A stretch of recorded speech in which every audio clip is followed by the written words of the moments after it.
Good afternoon all. तो last हमने colligative property में second that is elevation and boiling point complete किया था। कॉलिगेटिव प्रॉपर्टीज में जो हमारी थर्ड कॉलिगेटिव प्रॉपर्टी है वो है हमारे पास डिप्रेशन एंड फ्रीजिंग पॉइंट।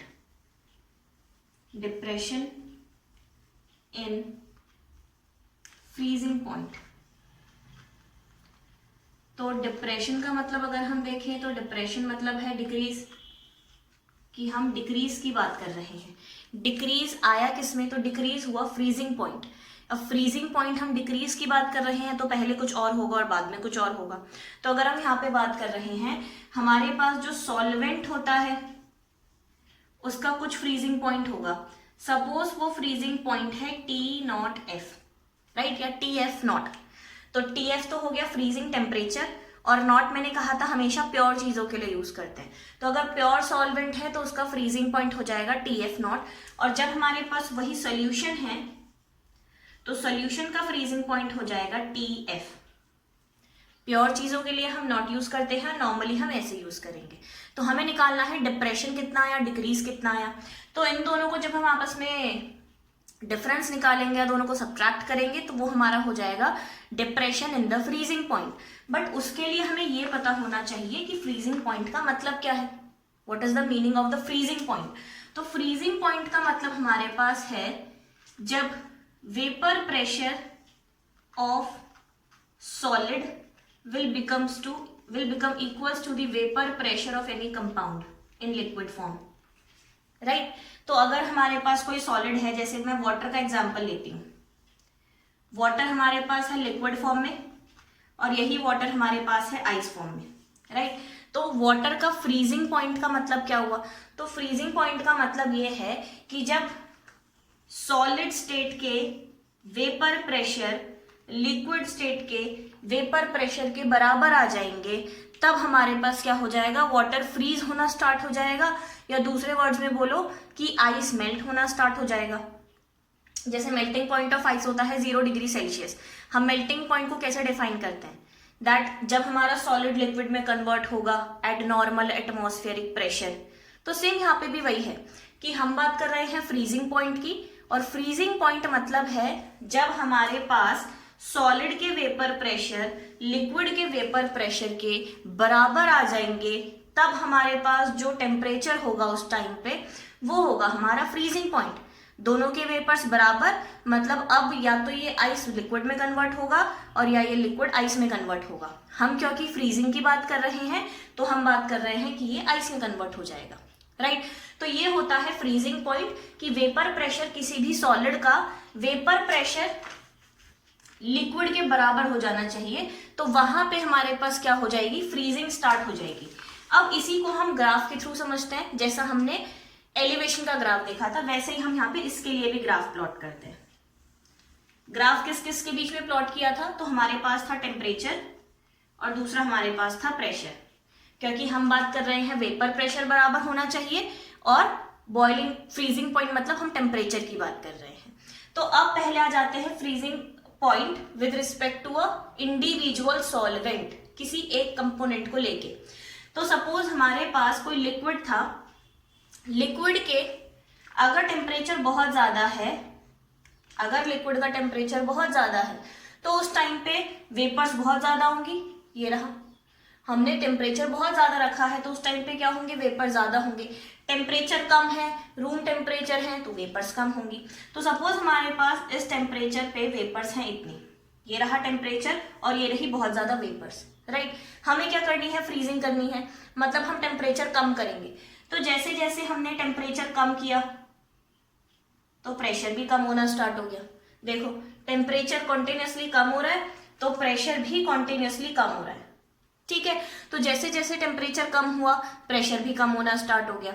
अब ये तो कब, जब हम बात कर रहे हैं प्योर लिक्विड की, प्योर सॉल्वेंट लिख देती हूं मैं, ये अकेला सॉल्वेंट है, राइट। अब इसी में अगर हम सॉलिड का भी ग्राफ प्लॉट करें तो जब हमारे पास टेम्परेचर कम होगा तो सॉलिड की वेपर्स भी कम होंगी। सपोज सॉलिड की वेपर है यहाँ पे, राइट। तो जब हमारे पास टेम्परेचर कम है तो सॉलिड के वेपर्स भी कम है। जैसे जैसे हम क्या करेंगे, टेम्परेचर कम करेंगे, वेपर प्रेशर कम होता जाएगा, देखो यहाँ पे कि हमने टेम्परेचर कम किया तो वेपर्स भी कम होनी स्टार्ट हो गई, राइट। और ये है हमारे पास solid solvent, solid solvent, right. ये हो गया हमारा सॉलिड सॉल्वेंट का ग्राफ, ये हो गया प्योर सॉल्वेंट का ग्राफ। अब अगर हम इस प्योर सॉल्वेंट में भी हम लिक्विड सॉल्वेंट लिख लेती हूँ, ये हो गया लिक्विड सॉल्वेंट का ग्राफ। अब अगर इस लिक्विड सॉल्वेंट को मैं कॉन्टिन्यूसली डिक्रीज करती रहूं तो एक टाइम आएगा कि ये हमारा सॉलिड सॉल्वेंट के बराबर आ जाएगा। यहाँ पे इस पॉइंट पे ये वो टेम्परेचर है जहां पे vapour pressure of solid is equals to vapour pressure of liquid.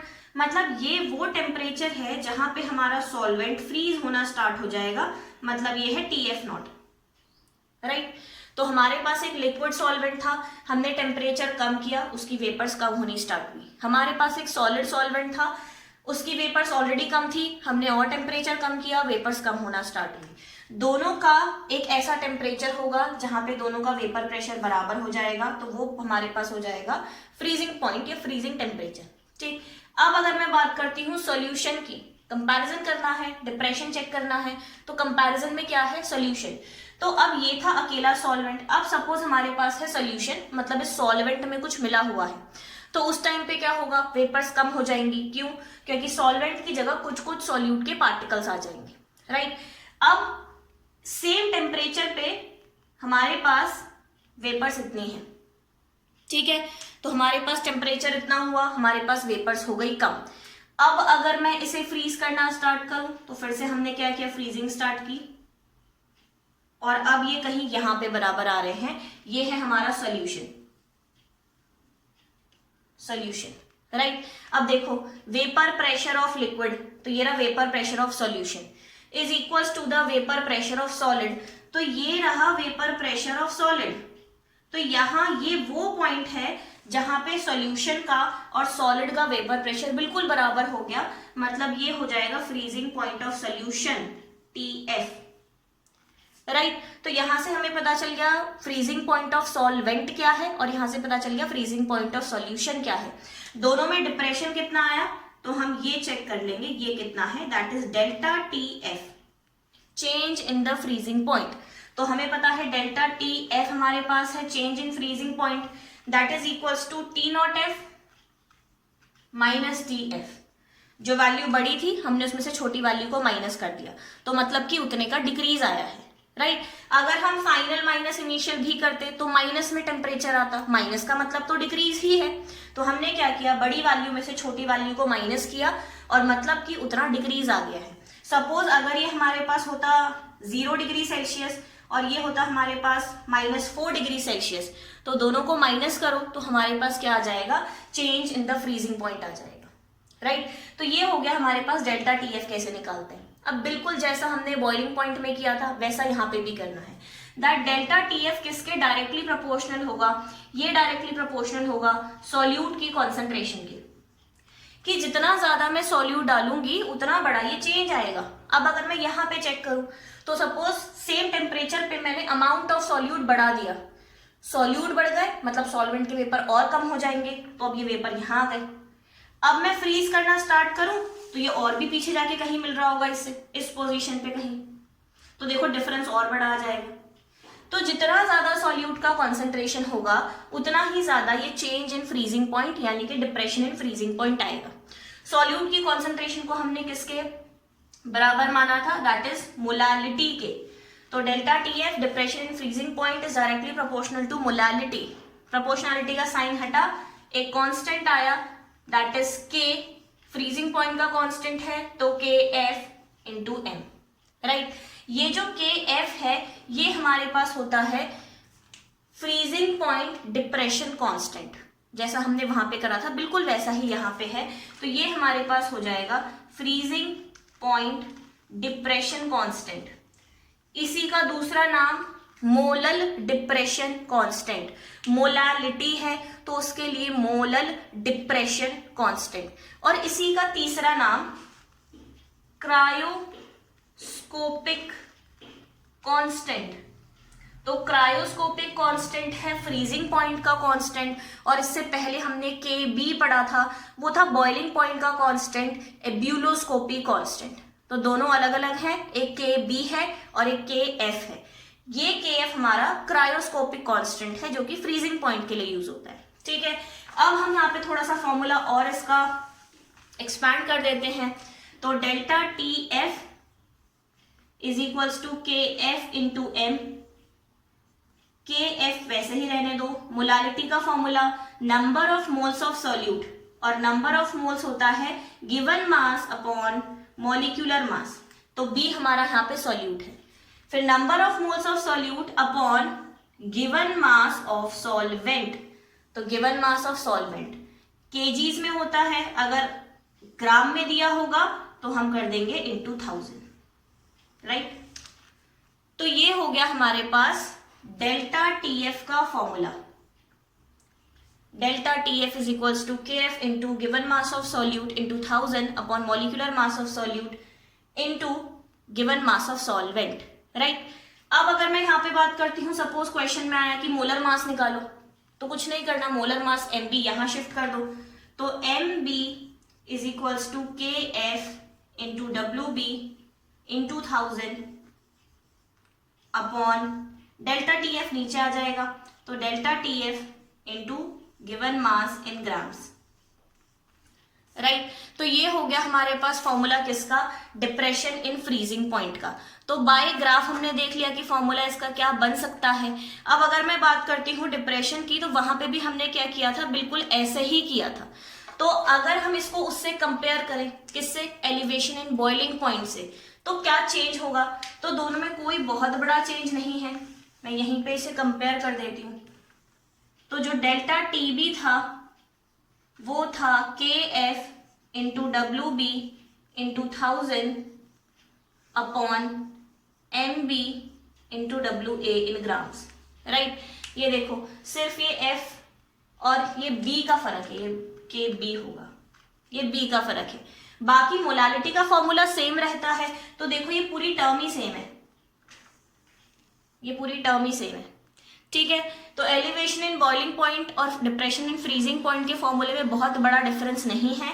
ये हमारा एब्यूलोस्कोपिक कांस्टेंट है और ये हमारा क्रायोस्कोपिक कांस्टेंट है, ठीक। अगर हम बात करें KF की यूनिट क्या होगी, तो KF की यूनिट हम निकाल सकते हैं इस फॉर्मूले से। तो KF का फॉर्मूला आ जाएगा delta TF upon M। Temperature होता है केल्विन, मोलालिटी होता है मोल पर केजी, तो केजी ऊपर चला जाएगा, तो केल्विन केजी पर मोल, ये है हमारे पास क्रायोस्कोपिक कांस्टेंट की यूनिट, ठीक। तो ये हो गया हमारे पास तीसरी property, depression in freezing point, ठीक है। अब इसमें अगर हम बात करते हैं, दोनों के ग्राफ हमें पता चल गए, फॉर्मूले में बहुत बड़ा डिफरेंस नहीं है। यहाँ पे अगर क्वेश्चन में केजीज होगा तो केजीज में फिर यहाँ 1000 नहीं आएगा, जनरली ग्राम्स में होता है, इसलिए हम 1000 लिखते हुए चलते हैं, ठीक है। अब हमने कहा था कॉलिगेटिव प्रॉपर्टी वो जो सॉल्यूट के अमाउंट पे डिपेंड करती है, तो खुद से चेक करो, depression in freezing point is directly proportional to the amount of solute, given weight of solute के डायरेक्टली प्रोपोर्शनल है, ठीक है। तो ये हो गया हमारे पास तीसरी कॉलिगेटिव प्रॉपर्टी, जिससे हमें वापस ये पता लग रहा है that colligative properties depend upon the amount of solute, ठीक। अब नेक्स्ट वीडियो में हम करेंगे about the next colligative property, that is the osmotic pressure. तब तक तीनों प्रॉपर्टीज पे न्यूमेरिकल्स ट्राई करना, ठीक। Thank you.